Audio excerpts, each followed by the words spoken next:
Hey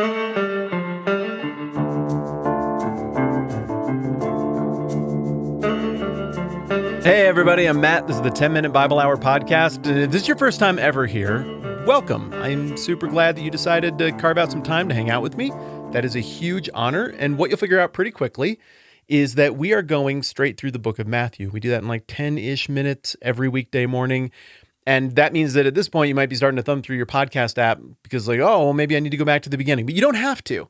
I mean, I think it'd be fun if you did at some point, but you're welcome to just jump in with us right here. Usually there's enough context to bring people up to speed pretty quickly, as we are now 7 chapters into the document. But another thing that you're going to figure out pretty quickly is that every now and then we step aside to another part of the Bible or to explore a little bonus question so that we're thinking about Matthew in the larger context of the Bible and Christian thought in general, so we don't kind of lose ourselves in one narrow little spot and try to have that narrow little spot apply out to everything else. I mean, we want to read all of it in light of all of it. And today is one of those every now and thens where we got to step aside to another text for just a minute. And the reason for that is that last week, as we're working through the Gospel of Matthew, chapter 7, and we're thinking about the idea of Jesus' kingdom that he's describing, this kingdom with beautiful, loving, God-like values and a whole different way of thinking about stuff and things that have different values and currencies than the regular world system that you and I are used to. And as we're talking about that, we're seeing how Jesus is effectively ramping up his invitation, or I guess you could say command, for people to come and participate in this kingdom, to live as citizens of this truer, realer kingdom. And one of the questions that inevitably people back then would have had, and that inevitably people now are going to have, is how do you know if you're in? Some people think you make a choice to be in the kingdom. Other people think that God picks everyone who's going to be in the kingdom. Some other people have kind of a middle view of that. All of that aside, what we know is that Jesus is telling people to come be a part of the kingdom. And the very rational, honest question that many would ask would be, okay, cool. I think I want to do that. I think I did that. How would I know? And so I pointed to this threefold test of orthodoxy, of being a Christian, of being a kingdom citizen that exists later on in the New Testament in a book called 1 John.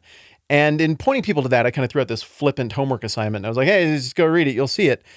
And maybe this threefold test for am I a Christian or am I in the kingdom is very obvious to some, but maybe it's not quite as obvious to everybody. And I actually got a really great comment over on the subreddit from somebody who goes by the handle Roaring Turtle.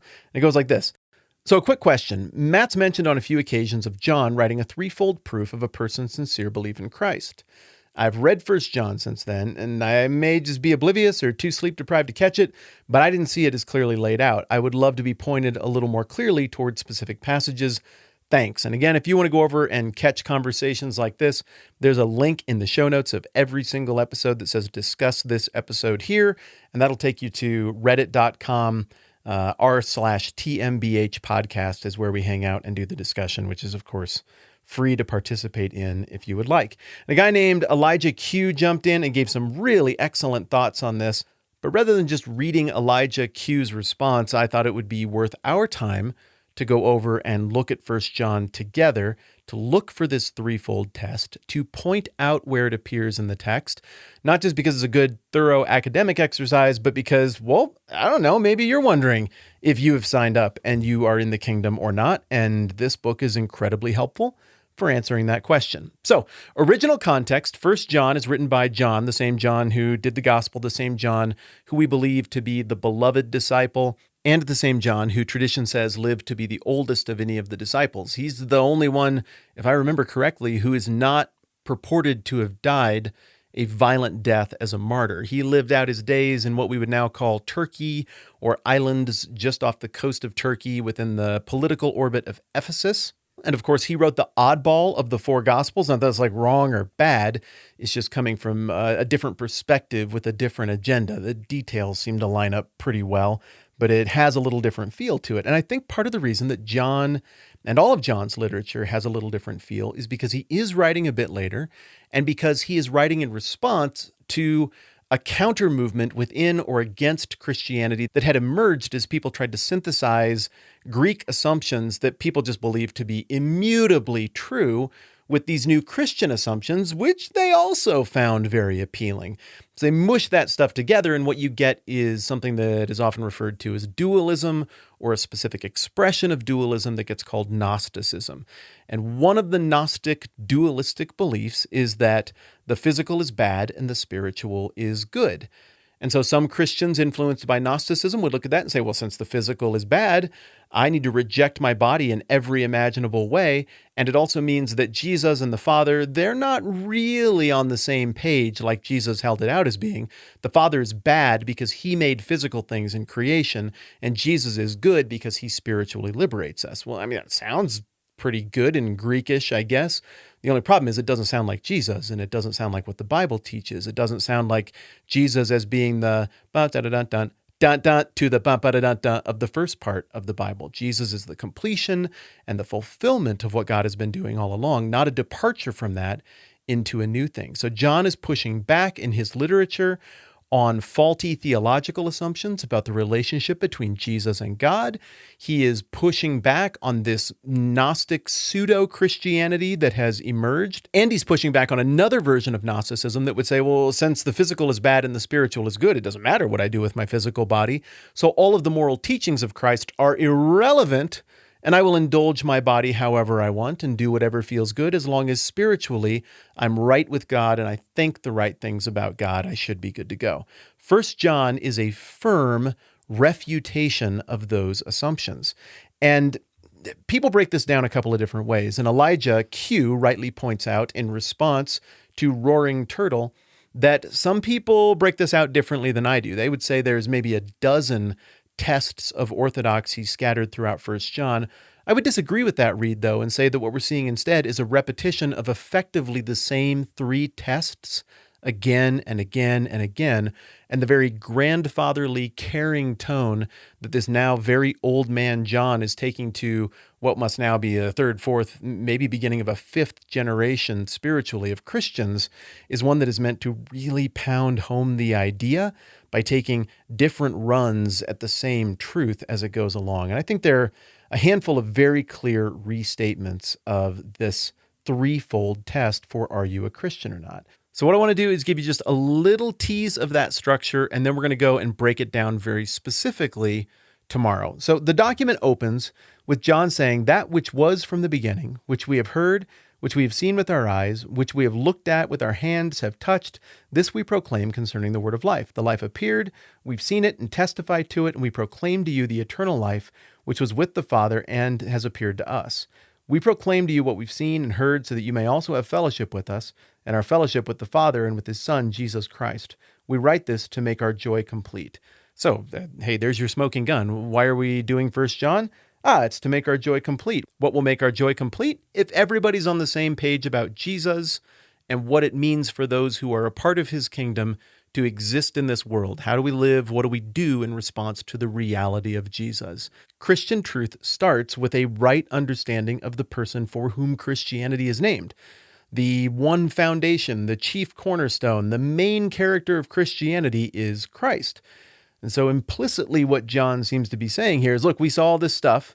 We are repeating you truth, not the stuff that we made up or that we heard or that we spiritually intuited. We are repeating to you stuff that we saw and that we heard, and that we saw and heard at the same time, and that we saw and heard in ways that break the laws of time and space from Jesus himself, the guy who is the centerpiece of all of this. So implicitly what John is saying is, you guys are also hearing from a bunch of other people who just heard about this recently, like maybe 5 years ago, and they thought, Jesus sounds like a great addition to our already existent pseudo-philosophical religion. We'll just mush them together, and then we'll speak very authoritatively to that, and we'll expect everyone to go with our version of it. John is saying, no, this is a come lately version. It's not trustworthy and reliable. They make the cardinal error of getting Jesus wrong, and unsurprisingly, what flows out of that is wrongness in terms of this pseudo-Christianity, how people who practice it treat each other, and how they behave, because the way they treat each other and the way they behave are not in keeping with the actual character and reality of Christ, on whom this whole thing is built and who we were with all the way back in the day. We saw the whole thing play out. So in a really nice way, John is opening this letter by saying, we all agree that this whole thing flows out of Christ? Cool. And everybody here who hung out with Jesus and knew him really well and was called his beloved disciple, raise their hand. Well, looks like I'm the only one. Well, maybe we'll just go with some of the things that I say then instead of what these guys who just heard about it last week say. From there, and in response to Roaring Turtle's question, we're going to break this down further tomorrow. We get into an exploded view of these three tests, which are, once again, the test of orthodoxy. That is, do you have Jesus right? The test of love. How do you treat your brothers and sisters? How do you treat others? Does it look like Jesus, or are you a jerk? And the third test is that of basic morality and ethics.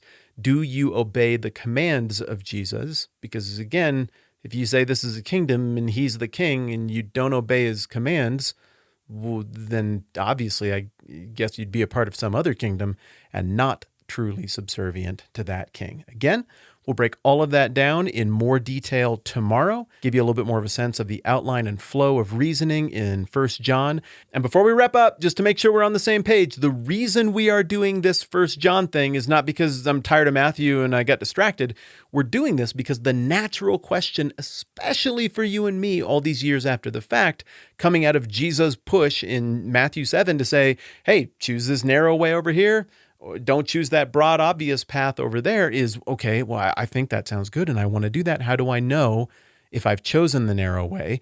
How do I know if I'm actually doing the kingdom of Jesus thing when he's not physically here to high five me and be like, cool, just so you know, you signed up. I'm Jesus, you're you, high five. Sweet, now you know you're in. You get the high five of approval. Well, 1 John's words echo through the ages to give us clarity on that for that very natural question that we would all be asking. We'll pick it right back up tomorrow and do a one-episode quick work-through of 1 John before we get back to Matthew 7 the day after that. Again, thanks to everybody who's new and jumping in. I'm super glad that you're here, and hopefully you're enjoying this little Bible rabbit trail as we step away from Matthew for just a second. All right, I'm Matt. This is a 10-Minute Bible Hour podcast. We'll catch you tomorrow.